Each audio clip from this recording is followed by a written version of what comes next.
அஸ்ஸலாமு அலைக்கும் வரஹ்மத்துல்லாஹி வபரகாத்துஹு. அல்ஹம்துலில்லாஹ், ரொம்ப கண்ணியமான மாதத்துல நம்ம இருக்கோம். இந்த கண்ணியமான ரமலான் மாதத்தை நம்ம அலங்கரிக்கணும். எப்படி அலங்கரிக்கணும்? வீட்டுக்கு பெயிண்ட் அடிச்சுட்டு அழகழகான திங்ஸ் வாங்கி கர்டன்ஸ் மாத்தி அலங்கரிக்கணுமா? இல்ல, இந்த ரமலான் மாதத்தை முழுவதுமாக அமல்களால நம்ம அலங்கரிக்கணும். அப்படிப்பட்ட இந்த ரமலான் மாதத்துல நம்ம செய்யக்கூடிய இந்த நல்ல அமல்கள் ஓட்டப்பையில நிரப்பப்பட்ட நல்ல அமல்களா இருக்கணுமா? கேள்விக்குறி. இப்போ ஒரு ஒரு பாட்டில் இருக்கு, அதுல சின்னதா ஒரு ஓட்டை இருக்கு, இது நமக்கு தெரியல. நம்ம அதுல தண்ணி ஊத்துறோம், அப்ப அந்த தண்ணி என்ன ஆகும்? கீழே போயிட்டே தான் இருக்கும், அந்த பாட்டில்ல ஒண்ணுமே இருக்காது. அதே மாதிரிதான் நம்ம நல்ல அமல்கள் செய்யறோம். இந்த நல்ல அமல்கள் ஓட்டப்பையில நிரப்பப்பட்ட அமல்களா இருந்தா நாளைக்கு ஆகிரத்துல நம்ம கிட்ட ஒண்ணுமே இருக்காது. அது மாதிரி இப்போ இந்த நல்ல அமல்கள் ஓட்டப்பையில கீழே போகாம அது நமக்கு மறுமையில சிறந்த வெகுமதியை பெற்று தரணும் அப்படின்னா 2 விஷயத்த நம்ம கவனிக்கணும். அதுல முதலாவது விஷயம் நோக்கம்.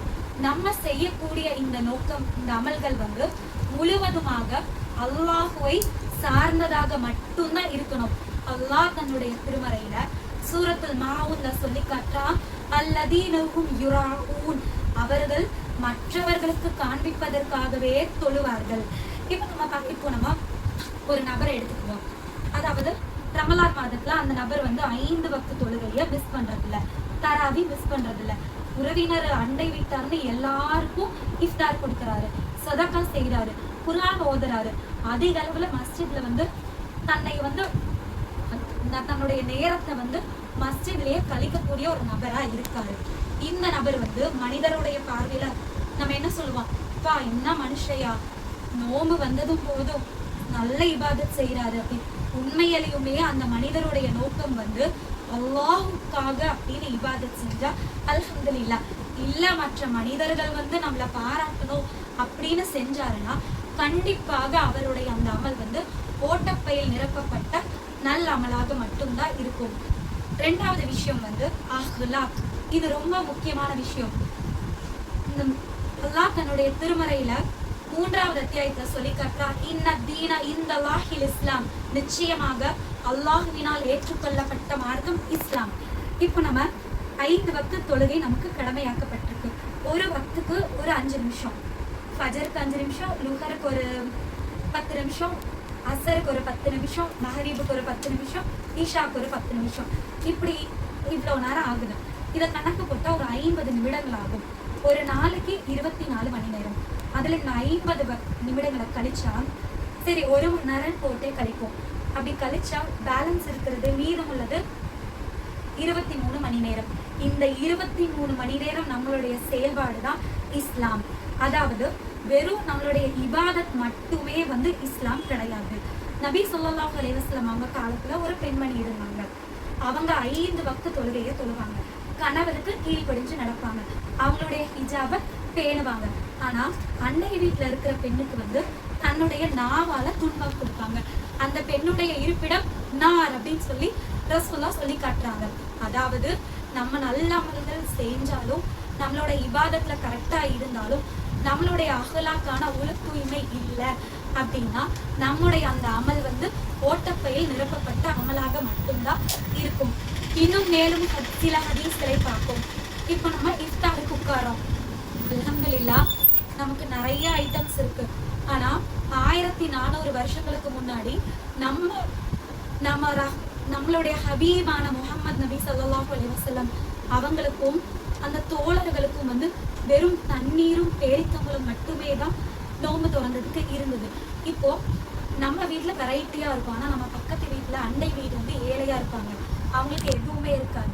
ஆனா நம்ம வயிறார சாப்பிட்டுட்டு அவங்களுக்கு எதுவுமே கொடுக்கல அப்படின்னா அந்த நோன்பினுடைய நோக்கம் என்ன? இல்ல. இன்னுமே நபி ஸல்லல்லாஹு அலைஹி வஸல்லம் சொல்லி காட்டுறாங்களா இல்லையா? தான் விரும்புவதையே தன்னுடைய சகோதரனுக்கும் விரும்பணும். நீங்க ஆட்டுக்கறி குழம்பையே வச்சீங்கன்னா அதுல கொஞ்சம் தண்ணீர் ஊற்றியாவது அண்டை வீட்டுக்காருக்கு கொடுங்க அப்படின்னு நபி ஸல்லல்லாஹு அலைஹி வஸல்லம் அவங்க சொல்லி காட்டிருக்காங்க. நம்மளுடைய இபாதத்துகள் மட்டுமே அமல்களா இருக்காது. நம்ம ஒரு சகோதரனை பார்த்து சிரிக்கிறது கூட, சின்னதா புன்னகைக்கிறது கூட ஒரு அமல் தான். அந்த அடிப்படையில நம்மளுடைய அண்டை வீட்டாருக்கு நம்ம அவங்க பசியில் இருந்துட்டு நம்ம வயறார உண்ணும் பொழுது கண்டிப்பா நம்முடைய அமல் வந்து ஓட்டப்பையில நிரப்பக்கூடிய அமலாக தான் இருக்கும். இன்னுமே ஒரு சம்பவம் ரசூலுல்லாஹ் சொல்லி காட்டுவாங்க. ஒரு மனிதர் வருவாராமா மறுமை நாள்ல, ஊகாதளவு நன்மையை கொண்டுட்டு வருவாராமா. அந்த மனிதர் வந்து சொர்க்கத்துக்குரியவர்னு சொல்லி வருவாரு. அல்லாஹ் சுப்ஹானஹு வ தஆலா வந்து இதன் மனிதர்களுக்கு இடையில கேள்வி கணக்கு நடத்தும் போது இன்னொரு மனிதர் வந்து நரகத்துக்குரிய மனிதர் வருவாரு. அவர் சொல்லுவாராமா, யா அல்லாஹ், இந்த அடியான் வந்து எனக்கு வந்து நோவினை கொடுத்தான், என்னுடைய வியாபாரத்துல ஹலால் ஹராம் பேணல, எனக்கு அநீதம் செஞ்சான், என்னை பத்தி புறம் பேசினா, என்னோட மானம் விஷயத்துல தலையிட்டான். இப்படி ஒவ்வொன்னா அடுக்கும் போது அல்லாஹ் சுப்ஹானஹு வ தஆலா என்ன பண்ணுவான், அந்த மனிதர்கிட்ட இருந்து நன்மையெல்லாம் வாங்கி இந்த நபருக்கு கொடுப்பான். கடைசியில அந்த மனிதர்கிட்ட நன்மையே இருக்காது. அப்ப அல்லாஹ் என்ன பண்ணுவா, இவருக்கு அல்லாஹ் நீதி செலுத்துவன் தானே, இவருக்கு நீதி செலுத்தணும்ல, இவரோட தீமையெல்லாம் தூக்கி அந்த மனிதருக்கு போட்டு அந்த மனிதர் வந்து நஷ்டவாளியாய் நரகம் செல்வார், இந்த மனிதர் வந்து சுவனம் செல்வார். அப்படி நம்ம இபாதத்துகள் மட்டுமே வந்து நம்மளுடைய அமல்களா இருக்காது. நம்ம இன்னொரு மனிதர்கள் கிட்ட, சக மனிதர்கிட்ட அகலா உல தூய்மையோட நம்ம நடந்துக்கிற விதம் கூட நம்மளுடைய அமல்கள் தான். இப்படிப்பட்ட அமல்களாக இருந்தால் நம்ம அமல்கள் அங்கீகரிக்கப்பட்டு மறுமையில் வெற்றி தரும். இல்லைன்னா ஓட்டப்பையில போட்ட நல்ல அமல்களாகத்தான் இருக்கும். படைப்புகளை திருப்திப்படுத்தாமல் படைத்தவனை திருப்திப்படுத்துவோம். அஸ்ஸலாமு அலைக்கும் வரஹ்மத்துல்லாஹி வபரகாத்துஹு.